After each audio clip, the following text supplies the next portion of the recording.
contact with you. When you underground, you go in and you do what you feel. Oh my God. Circumnavigating planet Earth. Underground Radio. Underground Radio. Oi, here we are, Underground Radio, live.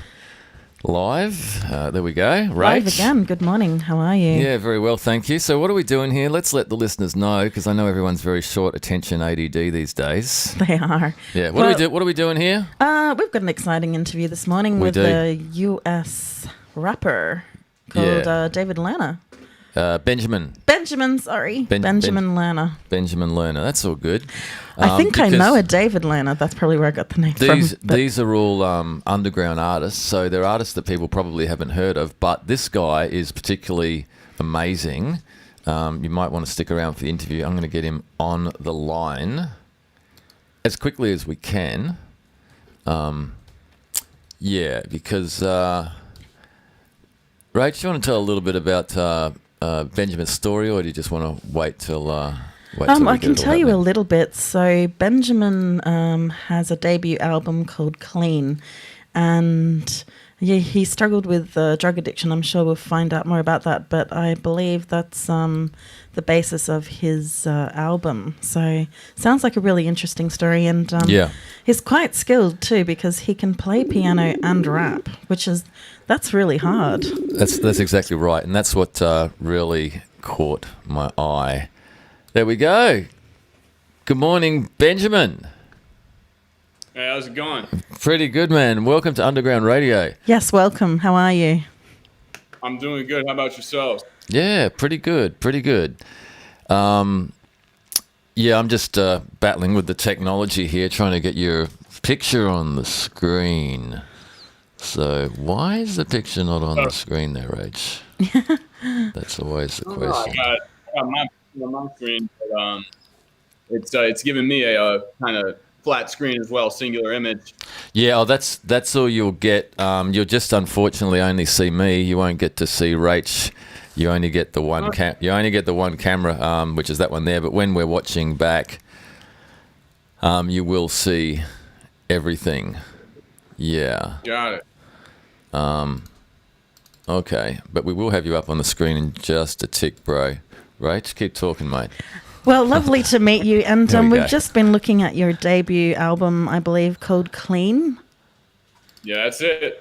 And it sounds like a really interesting story. So talk us through how you came up with the idea of Clean, and how you, got all the creative and everything.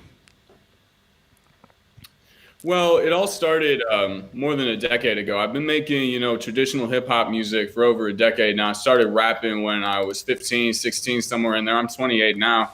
And back in the day, I was influenced by, the underground hip-hop greats. I don't know if you call it underground, but kind of golden age 90s greats, Big L, Nas, AZ, Biggie, all that. Yeah. I used to freestyle at, party circles back in the day. And at the same time I was freestyling, I got into drugs. Started with, weed and liquor, but as I got older, the consequences got more drastic, and I was rapping about drugs, the lifestyle the whole time. Yeah. And, I have worked with some cliques, up in New York, couple cats who were tight with some cats who got signed, like Wiki, not to name drop. I knew them, but I wasn't, working with them like that. But, Wiki from Rat King and, Radamiz, Mad Wiz, some, underground kind of New York MCs. And I personally made tracks through both networking and paying for features with cats like Mac Miller, rest in peace, Smoke Dizza, Raekwon, all that. But, that was all when I was using drugs. And, I didn't think if I was ever going to get sober, because it got bad. It got to pawning my computer and lying to my family from crack and heroin and shit. And it wasn't cool and everything. And I grew up on, 90s hip hop. Blunts and 40s, but I never wanted it to go there. So when I got clean, I'd always played classical piano. That's my other musical passion. And so, 4 years ago, I decided to get my life together. Didn't really decide, but I had to. It was do or die.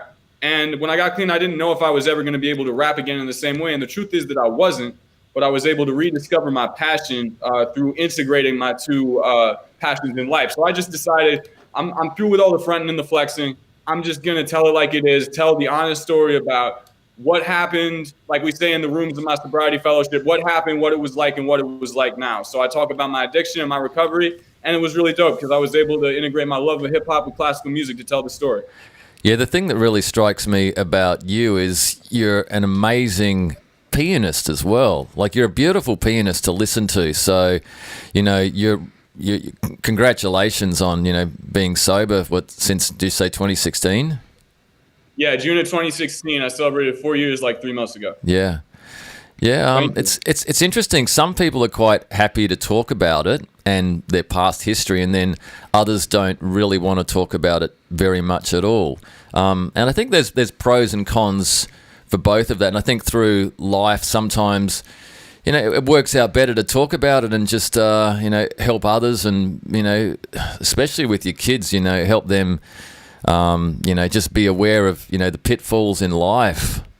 But at the same time, I think all of our experiences make us the people we are, and the person you are today. It's, you know, where you've been, where you've come from, you know, your struggles and tribulations. That's all contributed to the artist that you are. Well, I couldn't agree more. I mean, you talk about, like, whether it's, you know, addiction or the street life or just, you know, personal emotional trauma. And a lot of the time, you know, addiction and that kind of, like, you know, drug culture. And let me first say, I got nothing but, you know, respect for people who are still in it. I'm not here to denigrate addicts or denigrate people who make a living and feed their family doing whatever they got to do. It's not a perfect system. We all do what we have to do. But as far as what I had to do, that was to keep myself alive. I not only had to get clean, but I had to tell my truth. And I got a lot of love and respect. You know, it's an anonymous fellowship. I'm not going to say the name because that's the nature of it. But there are rooms all across the globe, including many in Australia, the drug and the alcohol program, the sobriety fellowship that I'm part of. And it's funny because it's kind of a double-edged sword, because they want people to join, but at the same time, the tradition, because back in the day, there was much more of a stigma when those fellowships were founded. But my whole thing is, I might not name drop the specific fellowship or, you know, my specific drugs other than in like interviews like this, even at the meetings that I do go to. But if I don't stay aware and kind of, you know, humble about where I came from and where I can take it to, like, you know, I'm going to go back there. So I got to be honest with myself in my music and in my everyday life. And I think that applies, like you said, to more than just addiction and alcoholism. It applies to trauma. It applies to whatever challenges you're going through. My philosophy is, whether you got a platform like music or not, keep it real. Yeah. You know? And how has being clean changed your life? And what would you say to people that are struggling with addiction? Oh my God. I mean, what I would say to people still struggling with addiction is that, although it's corny, I don't know, but in America we had DARE and kind of like these counterintuitive, just corny, cringy drug programs where people came in and were like, all these horrible consequences will happen. I just wish someone had told me, like, if you smoke pot, like, there's a 9 out of 10 chance you might not be an addict, but there's a 1 out of 10 chance you'll be pawning everything you have for dope. But even if you don't, which I did go to, but like, even if you don't do that, the chemicals that most of these drugs produce, like not entheogenic, like psilocybin or LSD, that's not produced in your brain, but that's a different kind of non-physically addictive drug. But like heroin, like morphine, I bet y'all have heard of endorphins. That stands for endogenous morphine. And so when people used to tell me you can get high off of life, I thought they were talking some spiritual stuff. And, you know, that is a spiritual element to the program. I might not get into that because I could go on that for like an hour. But like, what I tell people is they are literally chemicals that get produced in your brain from like making art and just like communicating with people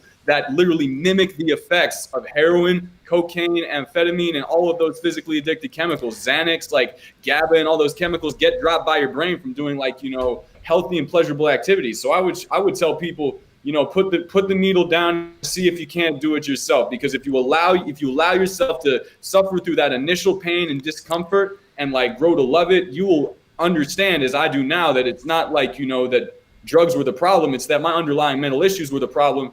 And I choose to get high from self-actualization and like the natural chemicals in my body now. As I say on Liquid Fentanyl, I'm still a junkie. I just get high off of music now, and I just get high off of life now. Simple as that. Yeah, that's awesome. I think that's the thing. If you have an addictive personality, when you do eventually, you know, clean up your life, you do have to replace it with something else. It can be sport, it can be music, it can be, you know, it can be friendships. It can be, you know, you might get into a new relationship, you know, with a person who doesn't have that sort of life, and ask yourself, you know, how you ever, you know, with that person before. But look, I want to ask you about the studio that you're standing in, and that beautiful piano that's featured in the song that we're going to play. Well, I'm in Old Mill Road Recording Studios right now, and I'm blessed to be here. Actually, I forgot to mention, how can I not? This album came as a partnership where I'm from Washington, D.C., you know, capital of the country, but Vermont is kind of like this state. I don't know if it's that famous outside the United States of America. It's the Green Mountain State. It's like northern. It's real mountainous and beautiful. But I used to come up here with my dad back in the day. He was a hippie in the 60s, built a house up here during like the Vietnam War, like Free Love, Jimi Hendrix era. We used to always come up here together. And, you know, I got clean. He gave the house to me because I had a job and I could pay the taxes on it. And I met this really fascinating man named Dr. Joshua Sherman, Broadway producer, also a doctor of all things because, you know, a polymath, multifaceted type dude. But we get to talking about music because of his Broadway past. And, you know, like he says he got a studio out in the middle of nowhere. And I don't want to like mess with the video quality too much. But this is like, you know, a beautiful state of the art. Yeah. 48 or 54 channel, like, you know, Oxford solid state logic facility. So I was blown away by it. And so we formed a musical partnership where both of our musical and stylistic influences come together. And as you can see, it's a beautiful place. If we were doing this during the day, you would see out the window, there is a waterfall with some picturesque ass trees. And it's great to come here. It's great to be able to create here. And I'm blessed to be able to like, you know, record my musical place where there's an engineer, Grammy-winning engineer, Benjamin Arundel, who can like, you know, bring my vision to life. And there's a producer who understands me. So awesome. Was that where you recorded the music video for Liquid? Yep. Scars and Liquid Fentanyl was all recorded here. And Dan and Dave was produced by a in-house artist for the media company that's associated with the studio, Old Mill Road Media, which is actually my other job. I write for the magazines for that. And he did the artwork for that video. But yeah, it was all in-house, indie, facilitated here, recorded here. The only thing it wasn't was mastered here. Mixed, recorded, all that. And I wrote Liquid Fentanyl. I wrote before my creative partnership with a Dr. Sherman, but he helped me, you know, make it more than just piano and rap at the same time. Made me layer the textures because there's multiple tracks, and you know that requires a producer's ear. Because I'm a musician, but I got a one-track mind, so it was interesting to collaborate that way. Yeah, that's awesome. I can appreciate how difficult it is to actually rap and play the piano at the same time because that's a really hard thing. I mean, even just to sing and play with the piano it takes a lot of practice. Yeah, it's a trip. You know, that was really the most difficult thing about this whole process was learning how to adapt to the polyrhythms. Because the thing about it is, I don't want to get too music theory, but I will just for fun. I'll keep it simple, numbers rather than notes, just in terms of the rhythmic sequence. So in every beat, in every song, because some like, you know, world music and like old classical waltzes have like, and like, you know, jazz stuff have different stuff. But for rap, it's mostly, with the exception of a few novelty tracks, 4/4. 4 beats, 4 quarter notes for a whole bar, as they're called in like hip hop terminology. But in most rap beats that aren't old school, the emphasis is on the 1 and the 3 beat, like 1, 2, 3, 4. Like if you listen to a Roddy Ricch, or y'all in Australia, so the Kid Leroy, I don't know how to pronounce his name, but he's got some dope new like rap stuff, not on the underground stuff, but you know, that new melodized stuff. But that type of new stuff is usually a 1 and 3, but the old school, like, you know, underground, like, you know, the Big L, even the G-Funk stuff on the West Coast, it's all 2/4. It's syncopated, it's jazzy.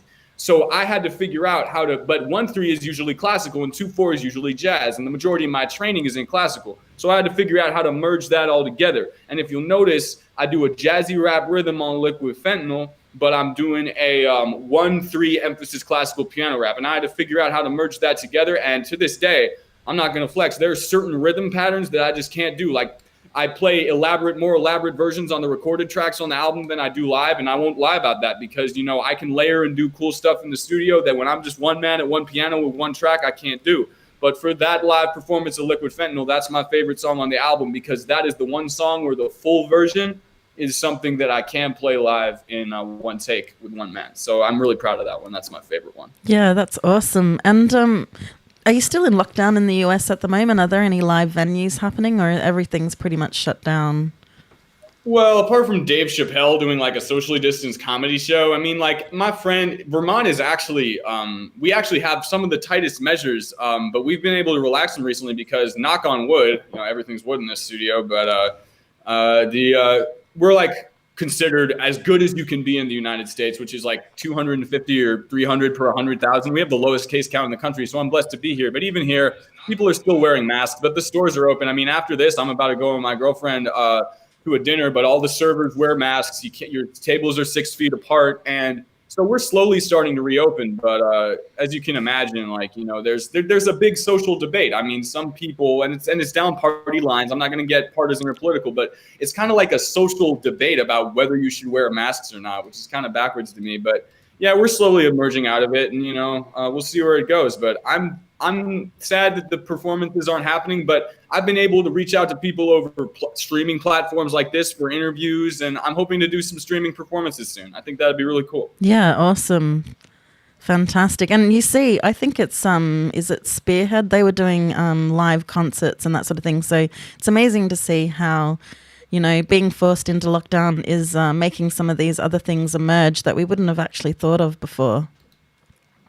Yeah, of course. I mean, it's the innovative. I mean, you got Travis Scott on Fortnite. I think some other people too are using, like, you know, streaming platforms through video games to do concerts. I mean, that's incredible. I mean, I hate to say it, but you know, tribulation and struggle can drive innovation. I mean, what's funny is relating to that, the very essence of hip hop, like when Kool Herc and all those Bronx DJs, you know, started those rec center emceeing battles back in the day. They made one of the most influential art forms, that is hip hop, out of just two dueling guys with some old, like, you know, jazz and James Brown funk records. And they took that and they created one of the greatest things, I think, that the musical world has ever seen. So necessity is the mother of invention. I think we're seeing that now with the new innovative ways to perform too. Yeah, awesome. And in the future, like with your career, who are you hoping to, you know, jam with or perform with or even do a track with? Or I want to perform with people who aren't scared to be themselves. I mean, you know, I got a bucket list. I've been blessed enough to work with people who I really wanted to work with. Like, I love, you know, underground rap, but I'm a big fan of anyone who keeps it real with their music. And one of my favorite artists is actually the older brother of a 3-6 founding member, Juicy J, who's Project Pat out of Memphis, a legendary American down south rapper. I've gotten to work with him on several occasions back when I was using, and I'd like to work with him again sober and see if, even though he's, you know, like a trap rapper, he's a dude, and he's been through the system and the correctional system in America with all of its biases and all that, and made it out. And he's still rapping about the street, but he's not in it like that anymore. And I think it'd be cool to kind of forge connections of positivity in areas where people don't think that they could happen. I'd love to work with Eminem. I was lucky enough. I didn't end up working with him because of contractual differences with my stuff. But right after I got sober, I had the opportunity to talk to Royce da 5'9's team of Shady, formerly Shady. Now he's got his own imprint. And Eminem's producer, Denon Porter, like from D12. We linked up, chopped it up. And I still got a couple of beats of his that we worked on together that I haven't dropped because I'm doing this piano thing. But I guess I would love to work with Shady. I mean, I'm definitely influenced by him. Eminem would be dope. I would love to work with one of my favorite recovery rappers, actually, who isn't that famous in the grand scheme of things, but he makes really dope recovery rap. Y'all should check him out. His name's Kalichi, like the Italian name, Colichie, I think. And I love people who are sober making music. I love people who are making real music, and I'm down to work with whoever's willing to innovate and try different stuff and blend genres together, because that's what I'm doing here. And I'm not going to compromise at what I'm doing. So if they want to put an 808 underneath it, like if Hit Boy's like, yo, I like your piano tracks, like let's put an 808 under it, sure. But ideally, I'd still be playing live music in anything that I do, because I think that's, you know, half of what makes it so fun. Yeah, cool. Thanks for the heads up on a couple of those artists, Kalichi and Juicy J. I'll check out both of those guys. Yeah. Dope stuff, man. Yeah. Hey, it's been really awesome talking to you. I won't hold you up for dinner. I know you're going out to dinner with your lady tonight. Going anywhere special? Oh yeah, it's great. My friend who's you know, a great you know, country singer. He's blended genres together too. He has a hip hop background. He hasn't brought the hip hop background, but I'm telling him, same way I did with classical, you should bring it in. I'm going to this place called Union Underground in Vermont. Gonna, you know, see a little live music, eat some, be an ugly American and eat some spare ribs and just have a good time. You know, just get it while we can, because God knows I wear a mask when I'm around people, especially immunocompromised, and we're doing all the socially distancing thing we can. But life is meant to be lived, so I'm trying to do it in the most considerate way possible and safe way possible, but still enjoy all the beauty and bounty of life in the time we can. Yeah, fantastic. Hey, it's been great talking to you. Thank you so much for coming on the show. Likewise. And yeah, we look forward to seeing more of your music and checking out your album. I'm working on album number 2, and we got Grammy nominations going for, like, you know, songwriting, mixing, all that, you know. And I would love to stay in touch, feed you all the new projects, got even more genre influences, and y'all keep it real. I'll keep up with the show. It's been a pleasure talking to y'all this evening. Yeah, thank you very much. Thanks, Benjamin. We're going to roll that music video, Liquid Fentanyl. Thanks for coming on Underground Radio. Have a good night, bro. Cheers. Take care, y'all. Bye-bye. Yeah, peace. See ya. Bye.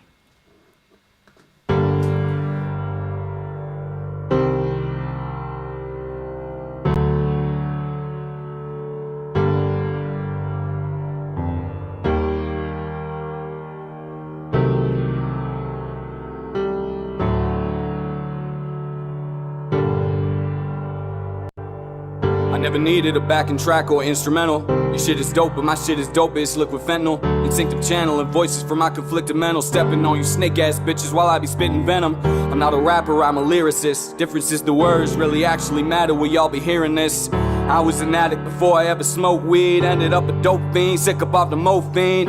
In addiction I was vain and arrogant, sticking needles in my vein and numb the pain with heroin out in Maryland. Living dastardly, sick catastrophe. Now I'm painting masterpieces, effortless and passively. Never been a lyricist before my time after me. You matches me musically, I was trained classically. I could play a scale in major, minor, or chromatically. On black or white piano keys, cackling sarcastically. I rock raw Japanese denim, dyed naturally. Aged leather patches, split selvage on the cotton scene. Ego astronomical, auto-tune, monotone. Cheesy rappers kinda flow like pizza ass from Domino's. Weed smoking rappers rambling while they chiefin', getting mad up off the reefer, call it animositiva. I'm looking at you rappers like Donde está comida? In Spanish meaning where the fucking food at, I'ma eat ya. If either I'm elitist, conceded, no competing, no defeating me. I spit like I'm bulimic, continue maglicin you up, any rapper at the venue. An animal, a cannibal, you rappers on the menu. Lost up in the ether while I'm sprinting circles round you. And I'm essentially the teacher, you in detention while you're clowning. Astounding, profounding, I deserve a gilded crown. I got the illest skills around, but I'm so diligently grounded, did I mention? No other lyricists contending, they pretentious and demented. I'm relentless and cemented, I'm ascending, they deflating, they defensive. I'm elated, I'm a legend, they some babies, they defective. I'm amazing, correcting their behavior with some epic ass flavor. Anyone stepping on me is essentially flattened in the paper. Collapsing underweight, these rappers trapped in gravitation of the black hole that's created from the mass of what I'm saying. My raps are Super Saiyan, turning Goku and Vegeta into tofu and miso soup from Whole Foods that I heat up in the microwave. Y'all feed this mochi out the freezer, the holy MVP like I be Kobe mixed with Jesus. Maybe LeBron and maybe Jordan, a guy with how I'm scoring. I don't fuck with petty talk, all the drama get distorted. Leave your ass like Fetty Wap, losing out when I'm recording. You're blinded by the light of my phenomenal performance. Holy fuck, I'm winning and my flow is just beginning. Out of restaurants, I'm eating Dover sole and duck for dinner with dope and lessy women. I don't be trusting in them, they be so like nah, sipping while I'm sober, trying to get it. My wordplay intimidated nerds, stay insinuating, false, so incriminating. Find that shit invigorating.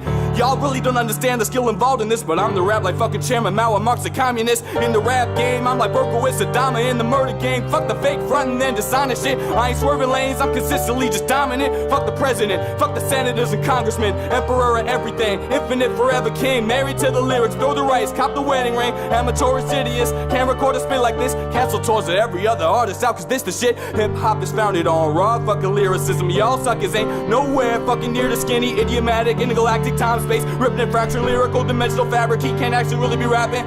Now it's time to finish. I'm the shit and y'all the bitches. My crusade, the rhyme, religion, pillage, and I conquer quickly. Lyrical beacon of shining light, blinded prism. Should've died of drug addiction, made it far beyond statistics.